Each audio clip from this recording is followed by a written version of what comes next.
Going to start today, that is single stub matching. We know that what do you mean by matching, why impedance matching is required.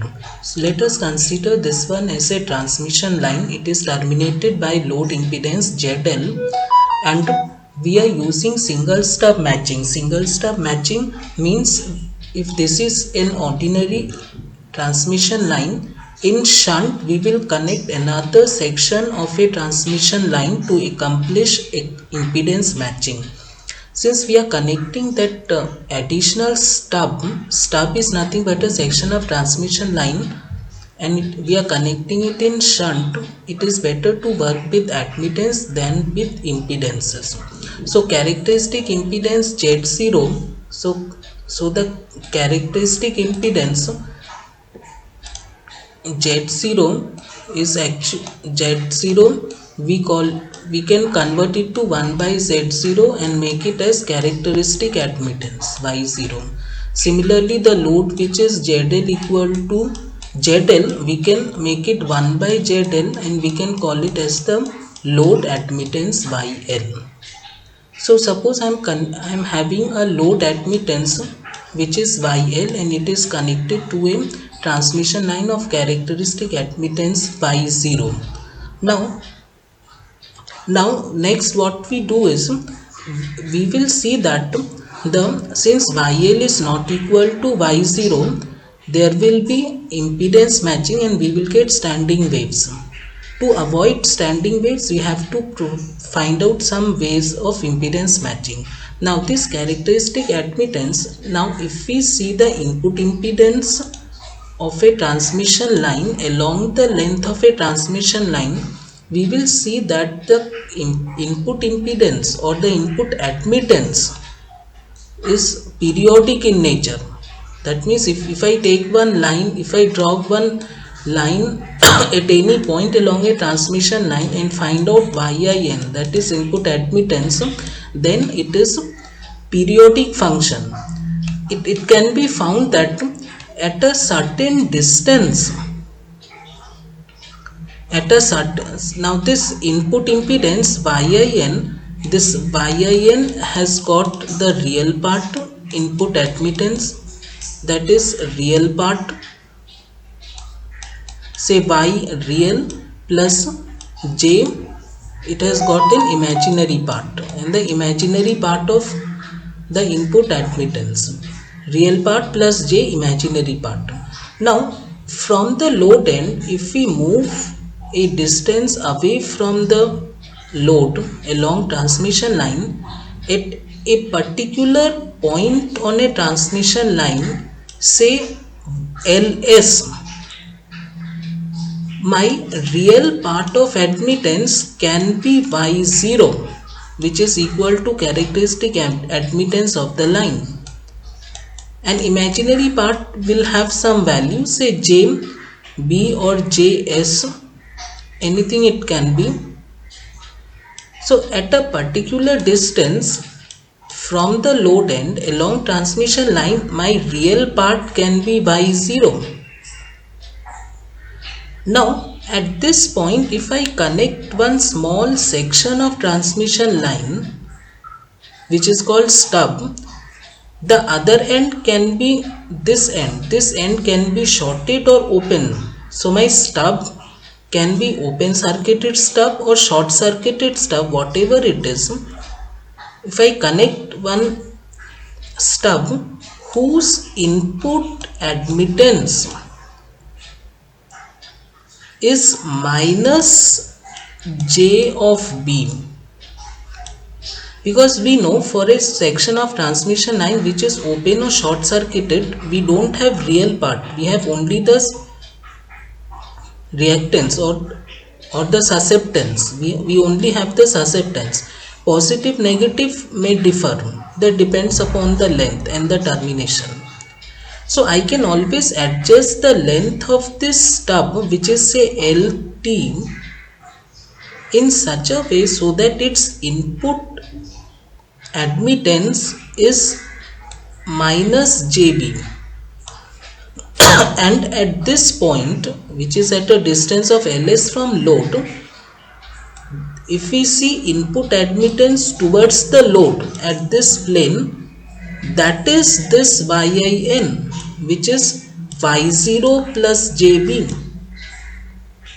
So since both admittances are there, the total admittance at this plane after connecting the stub will be Y0 plus JB minus JB. Means both I will add, because as it is admittance in parallel, so it is added. So the total input admittance at this plane is Y0 plus JB and minus JB added. So it cancels. So we are getting only Y0. So input admittance at this point where stub is connected, input admittance is Y0, which is equal to characteristic admittance of the line. So this becomes impedance matching. Impedance matching occurs at this line, of course, at this plane. So that is the idea behind providing single stub matching. So now let us see, and once the idea is clear analytically also it can be easily appreciated. See, we know very well that the input impedance of a transmission line is given by this relation, and if we do in terms of admittance, you have to just invert all, we will get this. And let us consider the lossless case. So instead of 10 hyperbolic gamma L, we will write just tan beta L. We are considering lossless case for simplification. So we will get Ys, that is the input admittance, and we can do normalization to get this. So Ys by Y0, that we are writing as Yin. So Yin is the normalized input admittance.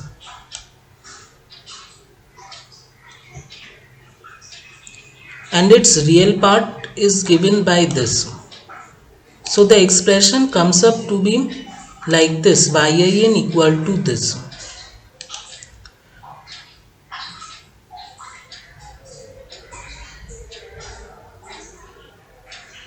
Now this can be written as,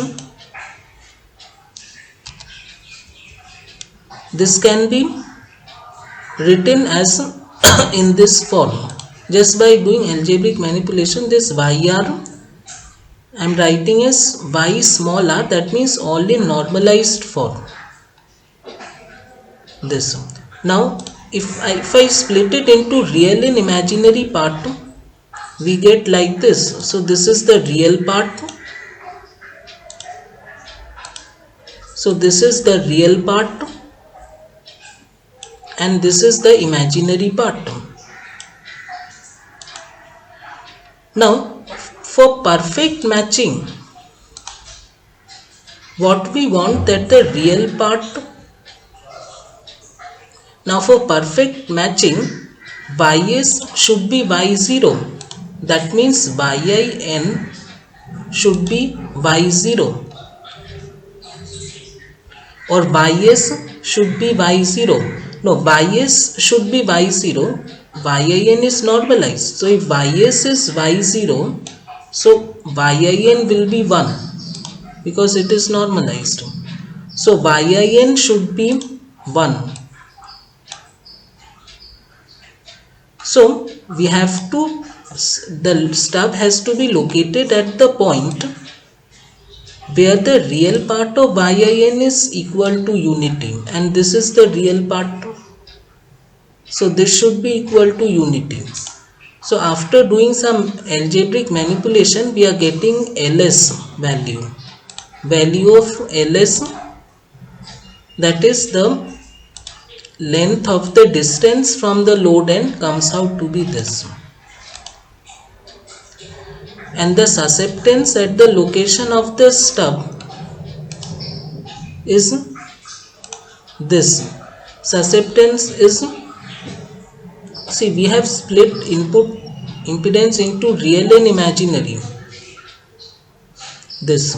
So this is the susceptance. This, the imaginary part, what we are getting, this is the susceptance. So the susceptance is at the location of stub. That means if this is my transmission line, then susceptance is given by this, and from this susceptance we know that the susceptance of a line, we know that the susceptance of the line is, susceptance of the line can be defined in this form. Now the susceptance we already know, it is y0 cot beta L, so we can equate both. So we will get the expression of the length L t.